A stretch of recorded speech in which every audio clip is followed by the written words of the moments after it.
अस्सलाम वालेकुम मोअज़्ज़ज़ ख़ातिन व हज़रात, जिसका इंतज़ार था वो शाहकार आ गया।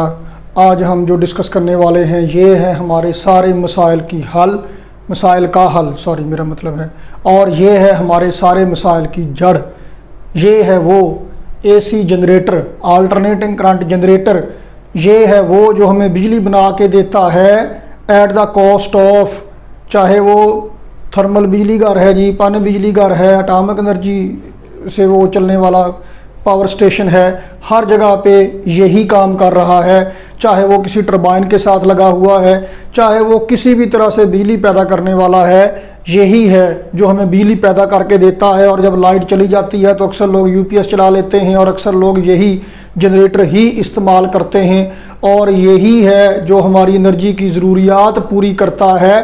क्योंकि आजकल सबसे ज़्यादा ज़रूरत हमें इलेक्ट्रिकल एनर्जी की है, फिर अपनी ज़रूरत के हिसाब से हम उस इलेक्ट्रिकल एनर्जी को किसी और शक्ल में कन्वर्ट कर लेते हैं। तो जनाब अली आज हम डिस्कस करने वाले हैं AC generator, alternating current generator, alternating voltage generator. तो अल्टरनेटिंग वोल्टेज जनरेटर है तो इसे एवी जनरेटर नहीं कहेंगे, हम इसे लिटरली एसी जनरेटर ही कहेंगे। तो एसी जनरेटर में एक्चुअली ये अल्टरनेटिंग करंट जनरेटर या अल्टरनेटिंग वोल्टेज जनरेटर एक ही सेंस में बात ली जाएगी। तो जनाब अली डिस्कशन शुरू करते हैं। हमारे पास है जनाब एक लूप। ये लूप कैसा है? ये एक सिंगल लूप है जनाब फिलहाल, बाद में हम इसे मल्टीपल लूप तक ले जाएंगे। ये हमारे पास है जनाब ये ABCD, ये एक लूप है जिसे हमने मैग्नेटिक फील्ड में रोटेट करना है। तो इसका मतलब ये है कि यहाँ पे हमारे पास कॉइल मैग्नेटिक फील्ड के अंदर रोटेट करेगी तब EMF इंड्यूस होगी, यानी कि ये मोशनल EMF होगी जो हम इस्तेमाल करेंगे। तो जनाब ये लूप समझ लीजिए जो हमारे पास है, इसमें जनाब नाम वही ABCD, इसको हम रोटेट कराएंगे। रोटेशन की डायरेक्शन दी हुई है, ऐसे करके रोटेट कराएंगे जनाब हम इसे। तो कॉइल या मैग्नेटिक फील्ड के अंदर रोटेट करेगी, रिलेटिव मोशन होगी तो मोशनल EMF होगी जो कि हमें मिलेगी। अच्छा, जब हम इसे रोटेट कराएंगे, अब मसला ये है कि यहाँ पे करंट लीड्स होंगी, एक साइड से करंट एंटर होगा, दूसरी साइड से करंट बाहर निकलेगा। ये दो करंट लीड्स हैं। अब मसला ये है कि जब ये कॉइल रोटेट करेगी, जो पहला मसला हमारे सामने है टेक्निकली, कि जब ये कॉइल रोटेट करेगी तो ये ऊपर जो तारे हैं इनको तो ट्विस्ट आ जाएगा, इनको बड़ आ जाएगा, और ये तो ऐसे करके आपस में ऐसे बीबियों की गुत होती है वैसे वो गुच्छम गुच्छा सी हो जाएंगी और शार्ट भी हो जाएंगी। शार्ट होने से बचाने के लिए चले हम इंसुलेशन कर सकते हैं, लेकिन वो तो बड़ आ के चक्कर आ के वो तो टूट जाएंगी। तो इस मसले के हल के लिए हम क्या करते हैं, यहाँ पे देखें ऊपर आपको दो रिंग बने हुए नजर आ रहे हैं जनाब अली। ये 3D मॉडल देखिए एसी जनरेटर का, ये आपके सामने है।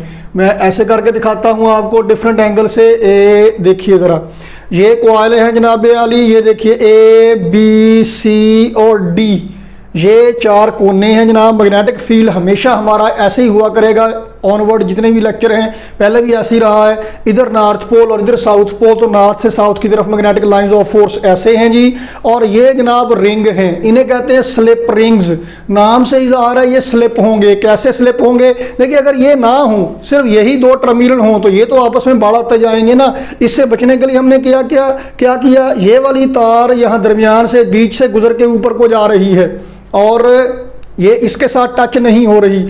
इसके साथ ये जो रिंग है इसके साथ यहाँ पे होगा कार्बन ब्रश, ये टूथ ब्रश जैसा नहीं होगा, ये रॉड होगा ऐसे चौकोर सा, जैसा ये डस्टर है ऐसे करके लगेगा इसके साथ।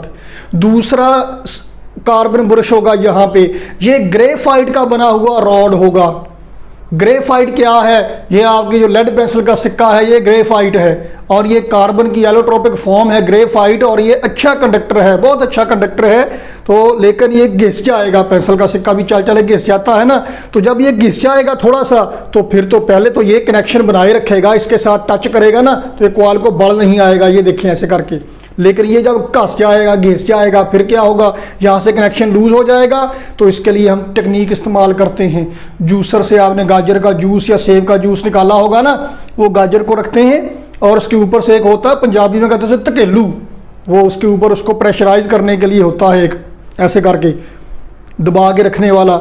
इस कार्बन ब्रश के पीछे स्प्रिंग लगाया जाएगा जो इसको धक्का लगाएगा, ताकि इसके मुसलसल इसको स्लिप होने की वजह से अगर ये घिस जाए और ये रॉड ज़रा छोटा हो जाए तो स्प्रिंग इसको धक्का लगा के रखेगा। जब लिमिट से ज़्यादा छोटा हो जाएगा फिर रिप्लेस कर देंगे।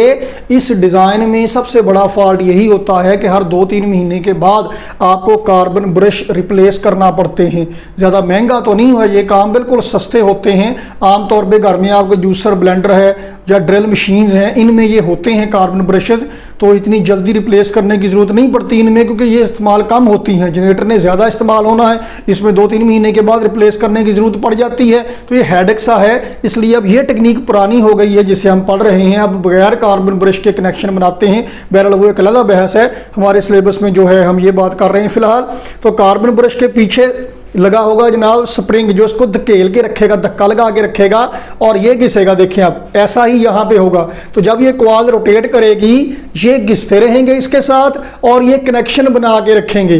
ये जो स्लिप रिंग्स हैं ये कनेक्टिंग लीड्स का काम करती हैं। यहाँ मैंने ये बनाए हैं जनाब, ये कार्बन ब्रश हैं और ये कनेक्टिंग लीड का काम करती हैं। एक्सटर्नल सर्किट के साथ आपने घर को जो सप्लाई देना है, यहाँ से तार निकल के जाएगी और ये कॉइल रोटेट करती जाएगी।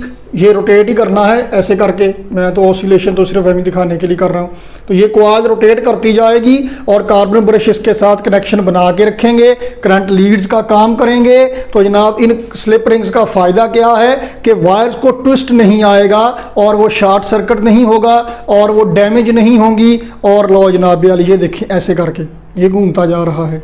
लो जी, ये जनाब 3D मॉडल है एसी जनरेटर का छोटा सा। तो जनाब आली ये मैं अब साइड पे रखता हूँ, हाथों को जंग लग गया, थोड़ा सा साफ करूँ और आगे कार्रवाई शुरू की जाए। लो जी, तो जनाब अब ये हमारे पास कॉइल है जिसे हमने रोटेट कराना है ऐसे करके। तो इस वाली साइड को अंदर को धक्का पड़ेगा। घुमाएंगे कैसे? चाहे पानी ऊपर से पड़े वो घुमाए, चाहे स्टीम से घुमाएं, चाहे हाथ से घुमाएं, चाहे इंजन से घुमाएं, जैसे मर्जी घुमाएं। तो यहां से जब ये कॉइल रोटेट करेगी, अब ये कंडक्टर है, ये कंडक्टर है। चले मैं वही मॉडल ही उठा लेता हूं। ये कंडक्टर है जो रोटेट कर रहा है मैग्नेटिक फील्ड के अंदर। कंडक्टर मूव कर रहा है मैग्नेटिक फील्ड के अंदर। तो जब कंडक्टर मूव करेगा इसका मतलब है कि इसके अंदर मौजूद चार्जेस, चार्ज कैरियर जो कन्वेंशनली पॉजिटिव चार्जेस हैं वो भी मूव करेंगे। मतलब पॉजिटिव चार्जेस की वेलोसिटी इस इंस्टेंट पर ऐसे है, इस हिस्से की वेलोसिटी ऐसे है। तो चार्जेस मूव करेंगे v वेलोसिटी से इधर को। तो मैग्नेटिक फील्ड है ऐसे, तो मैग्नेटिक फील्ड ऐसे, वेलोसिटी इधर को। तो चार्ज कैरियर पर फोर्स लगेगी नीचे को, चार्ज कैरियर ऐसे मूव करेंगे तो ये करंट बनेगा यहां से ऐसे करके नीचे को। ए बी वाली साइड में करंट होगा नीचे को, जब ये ए बी वाली साइड है। और ये वाली साइड जो सी डी वाली साइड है ये क्या होगा जी, ये ऐसे आएगी। यहां पे मैग्नेटिक फील्ड इधर को, चार्जेस की वेलोसिटी इधर को। तो चार्ज कैरियर पर फोर्स लगेगी ऐसे ऊपर को। तो इस हिस्से में करंट होगा जी ऊपर को। लो जनाब यहां पे करंट होने लगा है ये ऊपर को। सी डी वाली साइड में करंट है ऊपर को। तो ए बी वाली साइड से चार्ज कैरियर नीचे को आएंगे और सी डी वाली साइड से ऊपर को चले जाएंगे। ये दोनों एक दूसरे को सपोर्ट कर रहे हैं। तो ए बी वाली जो ईएमएफ इंड्यूस हो रही है और सी डी में जो ईएमएफ इंड्यूस हो रही है, ये दोनों एक दूसरे को सपोर्ट करेंगी, एड अप होंगी, जमा होंगी। लो जी बी सी में देखें तो क्या ईएमएफ इंड्यूस होगी, चले देखते हैं। लो जी फिर से जनरेटर को उठाएं।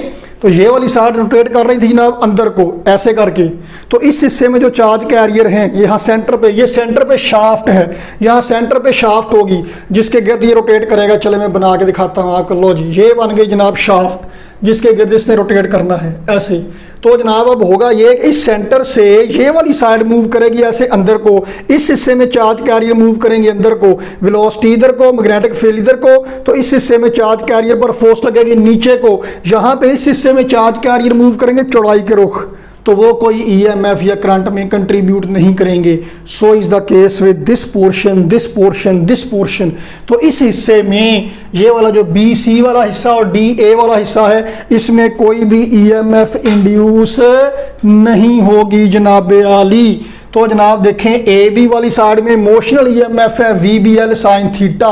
वी इसकी वेलोसिटी आप कॉइल को रोटेट करेंगे, ये उसकी टेंजेंशियल वेलोसिटी है, लीनियर वेलोसिटी है। बी मैग्नेटिक फील्ड एल ये लेंथ है साइन थीटा। सी डी वाली साइड में चूंकि वेलोसिटी भी वही है, मैग्नेटिक फील्ड भी वही है, लेंथ भी वही है, एंगल की सेंस भी वही है। तो V B L sine theta. C D वाली साइड में जो ईएमएफ इंड्यूस होगी तो बेटा जी बी, सी और डी, ए इन साइडों में कोई ईएमएफ इंड्यूस नहीं होगी। तो जनाब दो साइडों में ईएमएफ इंड्यूस हो रही है जो कि एक दूसरे को सपोर्ट कर रही है, और दो साइडों में कोई ईएमएफ इंड्यूस नहीं हो रही। तो टोटल ईएमएफ क्या होगी, ए बी और सी डी वाली ईएमएफ्स को ऐड कर लेंगे। VBL sine theta plus VBL sine theta क्या बन गया जी, 2VBL साइन थीटा। तो जनाब V क्या है, लीनियर वेलोसिटी, चूंकि ये रोटेट कर रहा है तो लीनियर वेलोसिटी का एंगुलर वेलोसिटी के साथ रिलेशन तो होगा कोई ना कोई। V equal to R omega सुना हुआ है हमने, तो 2 into R omega into BL sine theta जी। जनाब ये सिंगल टर्न के लिए है, अगर n टर्न्स हो कॉइल की तो क्या होगा, फिर n लिखा जाएगा, n इंटू अब 2r लिख दीजिए omega BL sine theta. r क्या है, कॉइल का रेडियस इतना, r क्या है, कॉइल का रेडियस, r प्लस r, यहां से लेकर यहां तक क्या है, कॉइल की चौड़ाई, l लंबाई, a कॉइल की चौड़ाई कह लीजिए। तो 2r की जगह पे a आ गया जी, और l को साथ में मिला दिया, लंबाई जरा चौड़ाई इकट्ठा कर दिया, या एरिया बन जाएगा n a into L area omega B sine theta. तो थोड़ा रीअरेंज करके सेट करके लिख दिया n omega A B sine theta, नवाब साइन थीटा। लो जनाब ये ईएमएफ इंड्यूस हो गई है। और आप ये देखें कि यहाँ पे जो इस कॉइल को रोटेट करवा रहे हैं हम, ओमेगा एंगुलर वेलोसिटी है, तो ये जो ईएमएफ इंड्यूस हो रही है it is function of sine, ये साइन का फंक्शन है। तो ईएमएफ इंड्यूस हो रही है, इसका ग्राफ कैसा बनेगा, साइन कर्व बनेगी, साइनोसाइडल। वो तेरा भला हो जाए, ये साइनोसाइडल कर्व कैसे बनती है जनाब, ये ग्राफ कब बनता है, जब साइनोसाइडल, जब सिंपल हार्मोनिक ऑसिलेशन होती हैं, तो यहाँ पे चार्ज सिंपल हार्मोनिकली ऑसिलेट करेंगे, ग्राफ बनाएंगे हम जाके, ये अभी बनाने वाले हैं हम। तो जनाब n omega A B sine theta, theta is equal to omega T, omega 2 pi F, F frequency है इसकी। तो जनाब E M F is equal to N omega A B sine omega T भी कह सकते हैं। मैक्सिमम वैल्यू के लिए ओमेगा टी यानी थीटा 90 होगा, साइन 91 हो जाएगा। तो maximum value N omega A B, maximum value को ई नॉट, जैसे फर्स्ट ईयर में X is equal to X naught sine theta, X naught amplitude होता था, ये मैक्सिमम ई एम एफ है जी। ई एम एफ किसके बराबर होती है, आई आर के बराबर होती है। तो अगर ई नॉट है that is equal to I naught R, E और ई नॉट की वैल्यू पुट करते हैं, I R is equal to I naught R sine omega t. लो जनाबे वाली ये रिलेशन देखिए जी, साइनोसाइडल ई एम एफ, ठीक है जी, ये देखिए साइन का फंक्शन है, sinusoidal EMF, sinusoidal current, alternating voltage और अल्टरनेटिंग करंट। ये जो एसी जनरेटर है साइनोसाइडल यानी अल्टरनेटिंग वोल्टेज पैदा करेगा, ईएमएफ पैदा करेगा। फिर जब आप इन दोनों टर्मिनल्स के दरमियान, करंट लीड्स के दरमियान, फिलहाल ईएमएफ है, जब ये रोटेट कर रहा है, सर्किट कंप्लीट होगा। यहाँ पे आप लोड लगाएंगे, लोड का लफ्ज हम पहले इस्तेमाल कर चुके हैं कई जगह पे, हर वो शय जो इलेक्ट्रिसिटी कंज्यूम करती है लोड कहलाती है। तो जनाब ये लोड जब लगाएंगे करंट तब होगा, तो जनाब करंट ये बनेगा। अब ये साइनोसाइडल कैसे बनता है, थीटा की वेरिएशन स्टेप बाय स्टेप देखते हैं। आपकी बुक में पेज नंबर 99 पे डायग्राम बनी होगी, वो ज़रा ज़्यादा कॉम्प्लिकेटेड सी 3D सी बनी हुई होती है, बनाना मुश्किल होती है। ये सिंपल आपने बनाते जाना है। देखिए यहाँ से हम शुरू करते हैं, क्वाड रोटेट करने लगी है, हम एंगल 0 से शुरू करते हैं। आप बेशक वैसे ही एंगल 0 0 पुट करते जाएं तो भी ठीक है, यहाँ डायग्राम बना के हम एक्सप्लेन कर लेते हैं। लो जी हम एंगल 0 से शुरू करते हैं। ये क्वाड यहाँ पे ऐसे थी, ए बी सी और डी, तो यहाँ से क्वाड रोटेट करेगी, ठीक है, ए और डी ऐसे कर लें, ए और डी ऐसे क्वाड ने घूमना है। लो जी यहाँ से शुरू करते हैं, A D A D A D, जब क्वाल ऐसे घूमेगी इस इंस्टेंट पर आपने जो एंगल चेक करना है किसी एक साइड की सेंस में चेक करते जाएं, आइडिया होता जाएगा। तो इस वाली ए वाली साइड को देखें, जब ये क्वाल ऐसे रोटेट करेगी इस इंस्टेंट पर वेलोसिटी किधर को होगी, टेंजेंट टू द पाथ। आप देखें कि ये रोटेट करेगा कैसे, ऐसे। तो इस वक्त tangent to the path velocity ये है, वी और बी के दरमियान एंगल 0, तो वहां 0 पुट कीजिए। ईएमएफ वाई एक्स पे आई या वी, वोल्टेज या करंट एक्स एक्स पे एंगल थीटा होता जाएगा। तो एंगल 0 है, साइन 0 0, वैल्यू 0। उसके बाद जनाब क्वाड रोटेट करके आ गई यहाँ पे, ये जो थोड़ी सी टूटी हुई साइड है इस कत्ते की, ये ए है। लो जी, यहाँ से ये यहाँ पे आ गई। इस इंस्टेंट पर अब वेलोसिटी किधर को है, ओए वेलोसिटी किधर को है, ऐसे ऊपर को, वेलोसिटी ऊपर को, मैग्नेटिक फील्ड इधर को, तो एंगल कितना बन रहा है V और B के दरमियान 90 π/2 रेडियन। π/2 के लिए वैल्यू मैक्सिमम हो जाएगी। उसके बाद जनाब यहाँ से क्वाड रोटेट करती हुई यहाँ पे आ गई। इस वक्त वेलोसिटी है इधर को, ऐसे करके जाएगा, वेलोसिटी है ऐसे, मैग्नेटिक फील्ड ऐसे, एंगल कितना हो गया 180 रेडियन है ना जी, पाई रेडियन। उसके बाद यहाँ से फिर ये हो गया यहाँ पे, अब ये वाली सारी यहाँ पे आ गई, वेलोसिटी नीचे को है, ऐसे करके मैग्नेटिक फील्ड इधर को है, तो एंगल कितना हो जाएगा जनाब, ये मैग्नेटिक फील्ड है ऐसे करके, तो जनाब ये एंगल लेंगे 270। यहाँ पे ये मसला नहीं है कि आप स्मॉलर एंगल लेंगे कि लार्जर एंगल लेंगे, आपने जिस सेंस में एंगल को डिस्कस करना शुरू किया है उसी सेंस में करते जाएंगे। किसी और तरह से करना शुरू किया है, दूसरी साइड को क्वाल को घुमा रहे हैं, तो फिर वैसे ही आप चेक करते जाएंगे। उसके बाद ए वाली साइड यहाँ के बाद फिर यहाँ पे आ गई, तो जब यहाँ पे आ गई फिर ये 360 एंगल हो गया, यानी कि 0 हो गया। आप ऐसे स्टेप बाय स्टेप एंगल के लिहाज से चेक करते जाइए, या फिर आप F = Q V cross B वाला राइट हैंड पाम रूल लगा लीजिए कि जब कॉइल ए यहाँ पे है, इस वक्त चार्ज कैरियर्स की वेलोसिटी किधर को है, मैग्नेटिक फील्ड किधर को है, तो चार्ज कैरियर पर फोर्स किधर को लगेगी, चार्ज कैरियर को धक्का ज़्यादा लगेगा तो EMF ज़्यादा, कम लगेगा तो कम, नहीं लगेगा तो नहीं होगा। तो जनाब उस तरह से भी आप कैलकुलेट कर सकते हैं। तो ये जनाब अल्टरनेटिंग वेव फॉर्म बन जाएगी। इसमें अब जैसे जैसे ये रोटेट करेगी कॉइल मैग्नेटिक फील्ड के अंदर, इसमें चार्ज साइनोसाइडली ऑसिलेट करेंगे, मतलब सिंपल हार्मोनिकली ऑसिलेट करेंगे। ये इलेक्ट्रिकल ऑसिलेशंस बनेगी, और ये सिंपल हार्मोनिक ऑसिलेशंस बनेगी चार्ज कैरियर्स की, जिनकी वजह से ये अल्टरनेटिंग करंट जनरेट करता जाएगा। फिर से याद रहे कि अल्टरनेटिंग EMF जनरेट करेगा, फिर सर्किट कंप्लीट होगा तो अल्टरनेटिंग करंट बनेगा। तो जनाब आली ये AC जनरेटर हमारे पास बन गया। अब एक सिंगल कॉइल की बजाय मल्टीपल कॉइल इस्तेमाल की जाती हैं इफेक्टिव वैल्यू ज़्यादा करने के लिए, और वो जो कई सारी कॉइल्स होती हैं वो एक सॉफ्ट आयरन की कोर के ऊपर वाइंड की जाती हैं, और ये सारा स्ट्रक्चर मिला के आर्मेचर कहलाता है। कोई जनरेटर या कोई पंखा अगर आप खोलेंगे ना, तो उसमें जनाब वो बड़ा सारा रॉड निकलेगा जिसके ऊपर कॉइल्स लपेटी हुई होंगी, वो आर्मेचर कहलाएगा। आमतौर पे हमारे पास जो वापडा की फ्रीक्वेंसी है, हमारे यहाँ जो बिजली आती है, इसकी फ्रीक्वेंसी 50 to 60 हर्ट्ज कही जाती है, लेकिन प्रैक्टिकली ये 50 हर्ट्ज के करीब होती है, और बिल्कुल टू बी वेरी प्रिसाइज 49.7 49.8 तक रहती है। 50 भी कभी कभार ही कंप्लीट होती है। तो चले अगर 50 हर्ट्ज फ्रीक्वेंसी है तो ये एक साइकिल है, एक साइकिल के दौरान वो एक दफ़ा अपनी वंस इन अ साइकिल वो अपनी डायरेक्शन चेंज करता है। तो अगर एक साइकिल एक सेकंड में 50 ऐसे साइकिल पूरे करता है, तो एक सेकंड में 50 दफ़ा वो अपनी डायरेक्शन चेंज करेगा। वे जब अभी कल ही मैंने ये कल परसों ही वीडियो, जब मैं ये रिकॉर्डिंग कर रहा हूँ उससे 1-2 दिन पहले ही वीडियो मैंने रिलीज़ की है, चैनल पे आपने देखी होगी कि परिंदों को करंट क्यों नहीं पड़ता। वो करंट पड़ता है नहीं पड़ता वो तो आपने वहाँ पे देख लिया होगा, लेकिन जो करंट पड़ता है वो करंट की वजह से ऐसे झुरझुरी सी क्यों महसूस होती है, क्योंकि ये अल्टरनेटिंग करंट होता है। जब ये हमारी बॉडी से गुजरता है तो हमारी बॉडी के अंदर जितने चार्जेस हैं, जो ब्लड के अंदर चार्ज कैरियर्स हैं, वो पोटाशियम और कैल्शियम आयंस होते हैं आमतौर पे, जो सिग्नल कैरियर होते हैं, वो 50 हर्ट्ज फ्रीक्वेंसी से वाइब्रेट करना शुरू कर देते हैं, जिसकी वजह से ऐसे हमें थरथरी सी महसूस होती है, सारा जिस्म वाइब्रेट करता है उसी फ्रीक्वेंसी के साथ।